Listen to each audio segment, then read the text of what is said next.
आज की कहानी। एक बार एक किसान परमात्मा से बड़ा नाराज़ हो गया। कभी बाढ़ आ जाए, कभी सूखा पड़ जाए, कभी धूप बहुत तेज़ हो जाए तो कभी ओले पड़ जाएं। हर बार कुछ ना कुछ कारण से उसकी फसल थोड़ी खराब हो जाए। एक दिन बड़ा तंग आकर उसने परमात्मा से कहा, देखिए प्रभु, आप परमात्मा हैं, लेकिन लगता है आपको खेती बाड़ी की ज़्यादा जानकारी नहीं है। एक प्रार्थना है कि एक साल मुझे मौका दीजिए। जैसा मैं चाहूँ वैसा मौसम हो, फिर आप देखना मैं कैसे अन्न के भंडार भर दूंगा। परमात्मा मुस्कुराए और कहा, ठीक है, जैसा तुम कहोगे वैसा ही मौसम दूंगा, मैं दखल नहीं करूँगा। किसान ने गेहूं की फसल बोई। जब धूप चाहिए तब धूप मिली, जब पानी तब पानी। तेज़ धूप, ओले, बाढ़, आंधी तो उसने आने ही नहीं दी। समय के साथ फसल बढ़ी और किसान की खुशी भी, क्योंकि ऐसी फसल तो आज तक नहीं हुई थी। किसान ने मन ही मन सोचा, अब पता चलेगा परमात्मा को कि फसल कैसे करते हैं।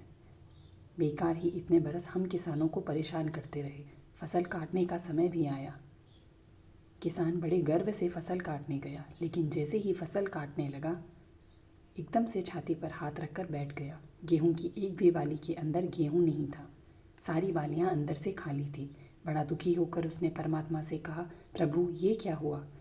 तब परमात्मा बोले, ये तो होना ही था, तुमने पौधों को संघर्ष का ज़रा सा भी मौका नहीं दिया।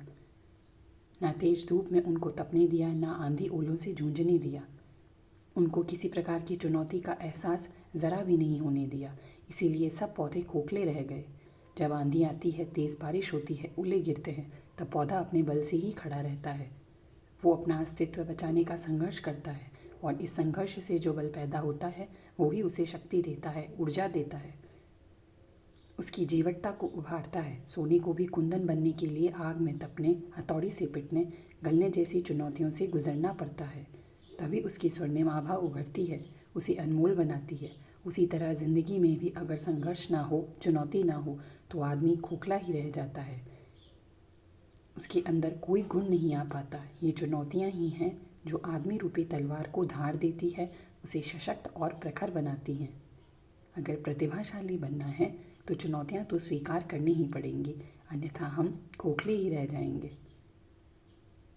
For more videos like, share and subscribe my channel Kavyansh ki खुशी।